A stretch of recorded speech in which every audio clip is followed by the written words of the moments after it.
কিন্তু ভালো করে কথা বলতে পারি না, এটা একটা সমস্যা আর কি। তো আমি যদি শুরুর কথা বলি তাহলে এটাকে হাতে ধরে রাখতে হবে। আরো কিছু আছে আপনাকে দিয়ে দিন, একটা link করে এটা ঝামেলা। টাকা পয়সা দিতে পারবো না। আপনারটা লাগবে?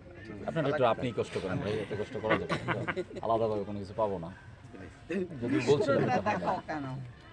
তো এখন লিটো ভাই আমাকে হঠাৎ করে একদিন বললো যে এরকম একটা কাজ করতেছি। তো আমি যেহেতু প্রফেশনাল অ্যাক্টর না, তো আমার জন্য দীর্ঘ ধারাবাহিকে আসলে কাজ করা আমার জন্য খুব একটা টাফ।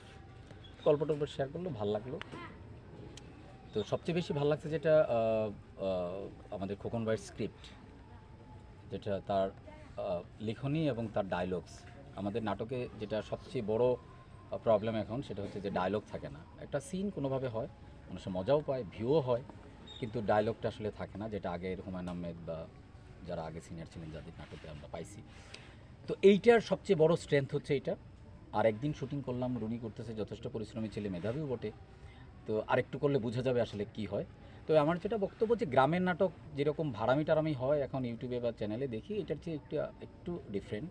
কারণ এটার গাঁথনিটা ভালো, বক্তব্যটা ক্লিয়ার, যারা পারফর্মার আছেন সবার সাথে আমার কাজ করা হয়ে ওঠা নাই এখনও, কিন্তু নিঃসন্দেহে তারা ভালো অভিনেতা।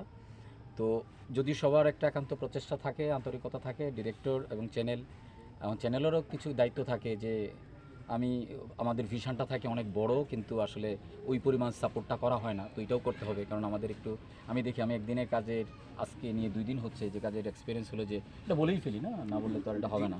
তো এক্সপিরিয়েন্স হলো আমাদের মধ্যে একটু তাড়াহুড়া থাকে। তো আপনি মানে যেটা হয় কি যে আপনি গাভীটা বা ভালো চাবেন, স্বাস্থ্যবান চাবেন, দুধ বেশি চাইবেন, বাছুরটা লাল চাইবেন, কিন্তু ওই পরিমাণ আপনি টাকা দিবেন না বা সাপোর্ট করবেন না, সেটা তো হয় না।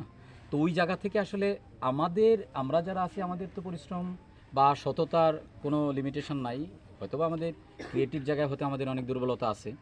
তো ওই জায়গাটা আপনাদের আরও সাপোর্ট দরকার। আর যারা মিডিয়া যারা আসছেন, ডেফিনেটলি আমাকে এখানে ডাকছেন, এখানে কাস্ট করছেন, আমি সম্মানিত। আমি বললামই যে আমি প্রফেশনাল অ্যাক্টর না, ক্যামেরার পিছনের মানুষ। আপনাদেরকে ধন্যবাদ, লিটু ভাইকে ধন্যবাদ, টিপে আলম মিলন ভাই যদি থাকতেন ভালো হতো।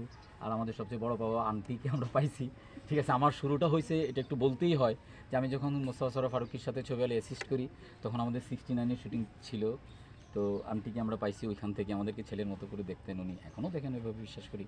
সো উনিও আছেন, বাকি লাভলো ভাই টাভলো সহ যারা আছেন সবাইটাতে কাজ করবেন। সো আমার বক্তব্যটা হলো যে আমাদের আর্টিস্টদের পক্ষ থেকে কোনো কার্পণ্যতা নাই। এখন বাকি বিষয়গুলো তো আসলে অনেক কিছুর উপরেই নির্ভর করে। আপনারাও নিশ্চয়ই কার্পণ্যতা করবেন না, আপনারা আপনাদের প্রচারগুলো আপনারা চালাবেন। এখন বাকিটা হলো ডিরেক্টর এবং প্রডিউসার প্রতিষ্ঠান, তারা কিভাবে আসলে সাপোর্ট দিয়ে যায় বা কোন পর্যন্ত যায়। এবং আমি স্পেশালি ধন্যবাদ দিই খোকন ভাইকে, যে আমি পার্সোনালি ওনাকে বলছি, আজকে সবার মাধ্যমে বলি, উনি খুব সুন্দর লিখছেন এবং অনেক দিন পরে মনে হয়েছে যে একটা ভালো স্ক্রিপ্ট, মানে যেটা পড়া যায়, যে শুটিংয়ের আগে কিংবা দৃশ্যটার আগে যে একবার একটু পড়ে নিই। আমি ওদের সাথে বলছিলাম অনেক সময় যে উনি ডায়লগগুলো এমনভাবে লিখছে নতুন করে আর ইম্প্রোভাইজ করতে হয় না। আমি যেহেতু এখন টুকিটাকি কাজ করি, অনেক জায়গায় যাই, যেটা হয় যে সিন পড়ার পরে আর আগ্রহটা থাকে না, পরে মনে নিজে থেকে বানায় দেয় কোনো মতো সিনটা শেষ হোক, এরকম হয় আর কি। তো সেই জায়গা থেকে it's totally different. And thank you so much, আপনারা আসছেন। আমি অনেক বেশি কথা বলে ফেললাম, তো ক্ষমা সুন্দর দৃষ্টিতে দেখবেন এবং আশা করি সবুজ গ্রাম পাথরের শহর ভিউ হবে, হিট হবে এবং মানুষই দেখবে।